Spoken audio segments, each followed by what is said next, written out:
Hello everyone, आज हम continue करेंगे लाइंस एंड एंगल्स चैप्टर को, जिसको हमने बहुत पहले शुरू किया था। मैंने इतने टाइम तक वीडियो इसलिए नहीं डाले क्योंकि मेरे एग्जाम्स चल रहे थे, जिसके लिए मैं माफ़ी चाहूँगी।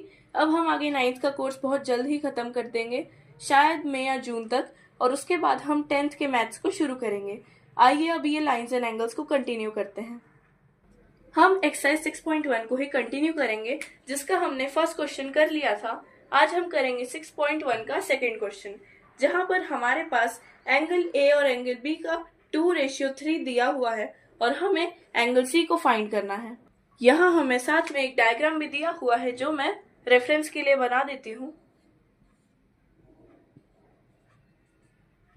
यहाँ पर हमें एक एंगल भी क्वेश्चन में दिया हुआ है, जो कि है एंगल POY, जिसकी वैल्यू हमें 90 दी है।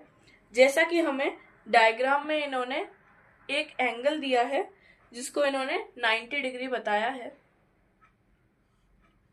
इस तरीके का एक एंगल है जिसपे ये बॉक्स बना हुआ है। आप तो जानते ही हैं कि इस बॉक्स का इंडिकेशन ही 90 डिग्री होता है। ये A, ये B और ये C दिया हुआ है। इसी तरह से हमें C एंगल को निकालना है। हमें A और B एंगल का रेशियो 2:3 दिया हुआ है। अब इस इंफॉर्मेशन से हमें इतनी बात समझ में आ जाती है कि A और B कहीं ना कहीं C को निकालने में यूज हो रहे होंगे, तभी उनका रेशियो हमें दिया हुआ है। अब क्योंकि ये 90 डिग्री है, तो क्या हम ये कह सकते हैं, फॉर एग्जाम्पल ये लाइन है PQ, तो ये PQ के ऊपर वाले साइड का जो सम होगा वो होगा A + B + 90 डिग्री, क्योंकि किसी भी लाइन का जितने भी एंगल होते हैं सबका सम 180 डिग्री के बराबर होता है। चलिए अब इसे लिख लेते हैं। Angle A + angle B + 90 = 180। क्या ये बात हम बहुत ही आसानी से लीनियर पेयर के थ्रू कह सकते हैं। अब हम इससे A और B को निकाल सकते हैं। पहले हम उस 90 को उस तरफ शिफ्ट करेंगे, यहाँ प्लस में है वहां जाके माइनस हो जाएगा। हमें A और B का रेशियो दिया हुआ है, तो हम A को 2x और B को 3x ले लेंगे और इसको 90 के इक्वल रख देंगे। अब क्योंकि वेरिएबल सेम है तो हमने इसे प्लस कर दिया, और इसी तरह से आपके पास x की वैल्यू आ गई। इसकी वैल्यू आप कमेंट में जरूर लिखिए। इस क्वेश्चन को हमने कर लिया है। अब हम अगले क्वेश्चन पे बढ़ते हैं। हम आ गए हैं थर्ड क्वेश्चन पे।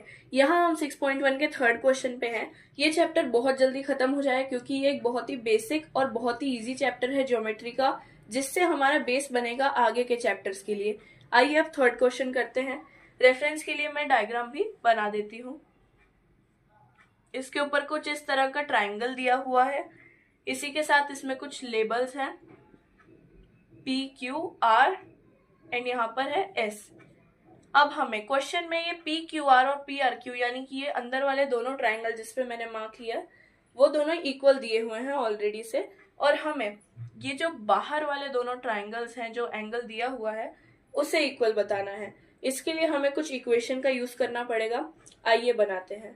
अब जैसा कि आप जानते हैं, बाहर और अंदर दोनों एंगल मिला के 180 बनेगा। यहाँ भी सेम बाहर और अंदर के एंगल मिला के 180 बनेगा। इसी तरह की हम एक इक्वेशन फॉर्म करेंगे। हम सबसे पहले PQR के लिए बनाते हैं। एंगल PQR, आप जानते हैं कि एंगल PQR को निकालने के लिए हमें 180 में से इस वाले बड़े पार्ट को माइनस करना पड़ेगा, क्योंकि ये दोनों मिलके 180 बनाते हैं। तो हमें 180 माइनस PQS करना पड़ेगा, तभी हमें मिलेगा PQR। ये बन गई फर्स्ट इक्वेशन। इसी के साथ हम PRQ के लिए भी सेम इक्वेशन बनाएंगे।